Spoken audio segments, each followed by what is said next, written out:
Hello guys, mayong adlaw. Join me karong adlaw kay maglaag ta sa usa ka lugar diri sa Tagum City nga ginadayon ni siya sa mga tao. Nindot kay ni siya munim sikat nga dayuhanan karon sa mga tao nga. Ginaadto nila ni karon kay wala pa siya entrance fee. So nis guys, manana ni siya entrance. So magmahay mo kung wala pa mo kalaag karon. So mao ni ako ang travel buddy. Charot! Malaag sa me. So, the na part is hapit na tamo abot. Nanay mga signage, dili mo masaa guys. Kay dool ra kayo ni siya sa Tagum. Mga 5 minutes drive lang siguro kung mag-single motor mo. Tapos, another abutan si guard. Kay gipasulod mo niya diretso. Ano lang siya nga. Dito mo sa Picas Lane agi. So, pasulod na tapadulong sa ato ang atuan. So, dool ra jud siya kaayo, tapos nice kayo ang view, mabusog inyo ang mata, pero na totally kay dili pa siya totally na human jud, under construction pa ang area. So welcome sa ato ang laagan, ang LYR Garden, LYR Inland Resort ana siya. So na-amaze mi ani diri pagsulod na mo kay dagan kay siya bunga. So, nag-ask mi sa tao kung unsa na siya. Ana sila, passion fruit daw na siya. So, dagan jud kay siya bunga. Tapos, ma-amaze mo guys kay March pa daw na siya ma-harvest. So, pagsulod na mo diri sa right side, diri amin ng diretso. So, dagan pa jud siya mga building na under construction. Kana siya dira. So, siguro pag mahuman na siya is mga function hall na siya dira or mga offices. So, lata kabalo sa ilang future plans. So, pasulod na ta diri sa ilahang fish pond. So, first pa lang nakabungad na ang isda. So, diri dako jud kayo ang ilahang fish pond. Tapos, pagbungad nimo is naida kong crocodile dira. Tapos kanang dako nga crocodile kay don't you worry guys, kay kaya ra kayo na to natako mo ng baba o diba? So moving forward, baktas na pa dong sa unahan. So wala pa jud siya na totally human jud ang area, kay dagan pa siya as in construction. So dira dako jud kayo ang pan, tapos diya sa kilid dagan kayong isda diba? Dagan kayong isda. Maibog ka sa mga isda guys, kaya as in nag-block na ang tubig. Tapos dira kay na nag-eat sa pagkaon sa isda. Actually naa kay mapalit na pagkaon sa isda, tag 20 ang ilang balot sa ilang fish food.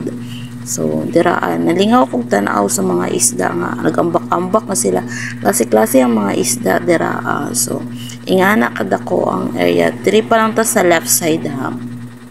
So dira sa kilid na siya under construction nga murag function hall yata na ko sa dagat pa siguro cottage basta. So motuyok ta padulong dira, tuyok ko na to sa Picas. So mulingaw jud ka sa mga isda as in indot ka ayo tan-aw nga nagambak-ambak gud sila. So, diri na part kay naay bata dira nga nagpakaon kaya po siya nagitsa-itsa siya bao ganang pagkaon sa isda. So mo nga nagtapok og maayo ang mga isda, nalubog na ang tubig og maayo, klase-klase ang isda dira, na tilapia, na halwa, na ganang koi, basta uban pa ng isda dira.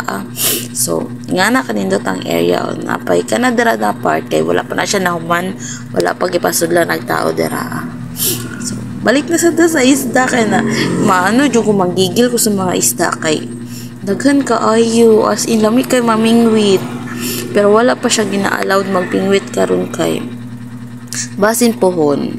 So move forward na ta. So diri sa Picas side, sa right side na ni siya sa katunggikan dito sa naay crocodile ha. So mao ni siya.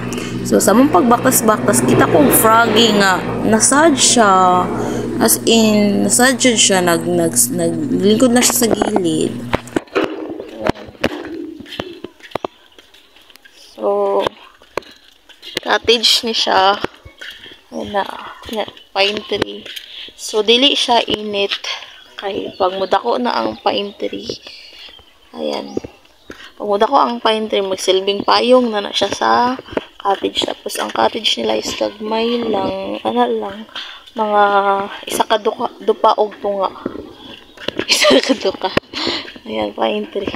Init ka siya dali guys kay fresh kayo ang air. So, na sila future na ano dito pa napasakan. Zipline. Zipline eh.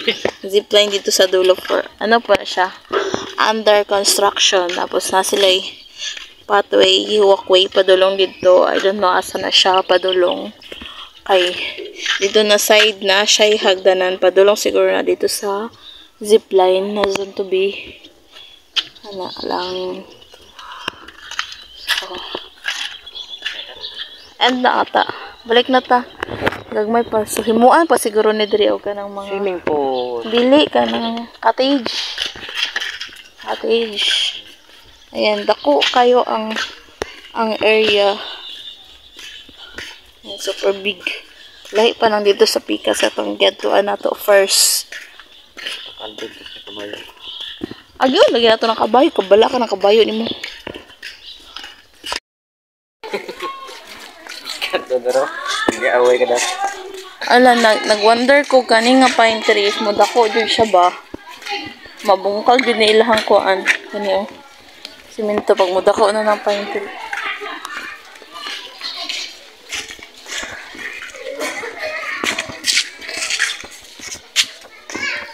So bad. Bad kang unggoy. Sikat daw.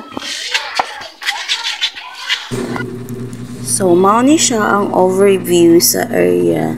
Nakapatong mi ani dito sa may naay horse. So, mao na siya ang patuyok. Napa siya sa gilid na idalan dira. Pero wala pa siya na as inahinluan jud siya. Pero nanay simento. So, mao na siya. Dira. Naabtan mig ulan guys dira sa mukang panlaag. Bahalag maulanan basta makalaag. Basta. So, naay kontra ka ng half tao, half kabayo. Kung si tawag, basta muna siya. So, nindot kayo ang area. So, mamatas na ta, manggawas ta dira sa fish pan, kay mo balhin na punta sa Picas area. Dito na sa ilang ginatawag nga, or dito sa ilang ginaingon nga nabitay grapes nga free ka mang harvest charot.